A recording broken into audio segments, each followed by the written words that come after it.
کہ مسلمانوں کی اپنی ذمہ داری ہے کہ جس چیز کو شریعت نے حرام قرار دیا ہے ہمارا ایک دلی جذبہ ہو اور ہمارا ایک ارادہ اور عزم ہو کہ کاش اللہ ہمیں اگر اسباب دے دے تو ہم اس نظام کو ختم کر دیں، یا کم سے کم ہم اپنے لیے ایک ایسا نظام بنا دیں کہ جو سود سے پاک ہو، جو انٹرسٹ فری نظام ہو۔ ایسا اگر مسلمان چاہیں تو کر سکتے ہیں، اور ایسا ہوا ہے۔ اس وقت خلیجی ممالک میں جتنے بھی اسلامک بینک کے نام سے چل رہے ہیں، یہ کیسے وجود میں آئے؟ آج سے 30-35 سال پہلے کوئی اسلامی بینک نہیں تھی، لیکن یہ کیسے وجود میں آئے کہ کچھ جو ہے مالداروں نے اپنا پورا سرمایہ جو ہے ان بینکوں کے حوالے کیا اور کہا کہ آپ بغیر سود کے بینکنگ کا نظام چلائیے۔ اس وقت کے جو اسلامک بینکنگ ہے ہم ان کو 100% اسلامی نہیں کہہ سکتے ہیں، لیکن بہرحال 100% سود سے تو بہتر ہے، 100% سودی نظام سے تو یہ بہتر ہے۔ تو یہ کیسے وجود میں آئے کہ چند مالداروں نے اپنا سرمایہ لگایا بغیر کسی منفعت کے اور بغیر اللہ کو راضی کرنے کے لیے، تو ایک پورا اسلامک بینکنگ کا سسٹم جو ہے اسلامی ممالک میں نظر آیا۔ اور اس وقت جو ہے ہمارے ملک میں بھی یہ بظاہر اعلان ہوا ہے کہ RBI کے ذریعے سے انٹرسٹ فری بینکنگ اور اسلامک بینکنگ کو شاید شروع کرنے جا رہی ہے ہماری حکومت۔ پتہ نہیں کب شروع ہوگا اور جو اس کو کتنا وقت لگے گا، لیکن بہرحال یہ مسلمانوں کی اپنی آپسی ذمہ داری ہے کہ اللہ نے ہمارے پاس مال کی کمی نہیں دی ہے، یہ مالداروں کی ذمہ داری ہے کہ ایک ایسا نظام وجود میں لے کر آئے کہ جس میں ہم جو ہے قرضیں دے سکے بغیر کسی سود کے، اس کا ایک مستقل نظام ہے۔ تو ایک تو یہ مسلمانوں کی ذمہ داری ہے، لیکن جب تک ہمارے پاس ایسا نظام نہ ہو تو پھر کیا کرنا چاہیے؟ جیسے عام طور سے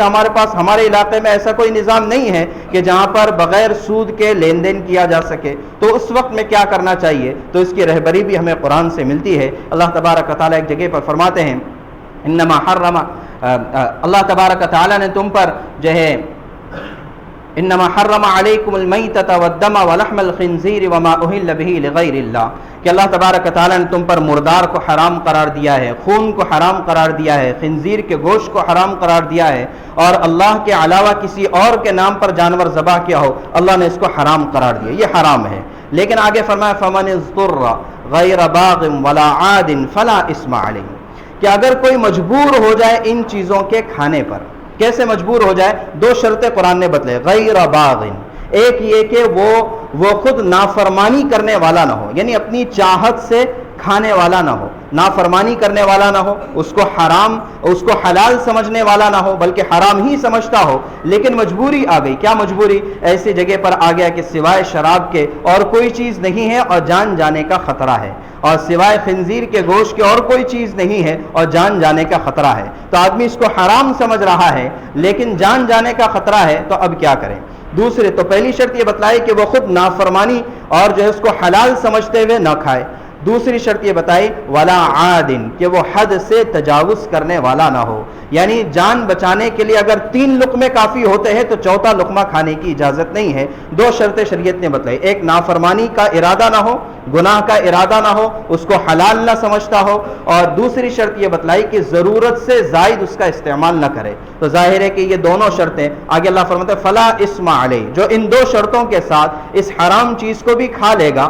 تو مجبوری میں کھا لے گا تو اب اس پر کوئی گناہ نہیں ہے۔ تو یہی چیز اب سود پر بھی آ جائے گی کہ آدمی جو ہے اس کو حلال سمجھتے ہوئے استعمال نہ کرے، مجبوری ہے، ایسی کوئی مجبوری آ گئی کہ اس کے علاوہ کوئی راستہ ہی نہیں ہے، تو اللہ تعالیٰ کہتے ہیں کہ اس کو حلال سمجھتے ہوئے استعمال نہ کرے۔ اور دوسرا یہ ہے کہ ضرورت سے زائد اس کو استعمال نہ کرے، کہ اگر بینک میں اکاؤنٹ کھولنے کی ضرورت ہے تو آدمی پہلے ہی جائزہ لے لے کہ کون سی بینک میں زیادہ مناسب ہوگا میرے لیے کھولنا، اب اسی ایک میں کھولے۔ یہ نہیں کہ اکاؤنٹ کھولنے کے نام پر 10 بینک میں ہمارے اکاؤنٹ کھلے ہوئے ہیں اور ہم جو ہے 10 جگہ پر اپنا پیسہ رکھتے بھی ہیں اور اس سے سود بھی استعمال کرتے ہیں۔ تو بہرحال تو کہنے کا مقصد ایک یہ کہ اس کو حلال سمجھتے ہوئے نہ استعمال کیا جائے، اور دوسرا یہ کہ ضرورت سے زائد نہ استعمال کیا جائے۔ ان 2 شرطوں کے ساتھ اگر ہے تو ظاہر ہے کہ قرآن نے بھی اس کی اجازت دی ہے، لیکن یہ بات ذہن میں رہے کہ یہ اس کے باوجود بھی یہ حلال نہیں ہے حرام ہے، توبہ استغفار کے ساتھ اور اللہ کے سامنے یہ کہتے ہوئے کہ اللہ ہماری مجبوری ہے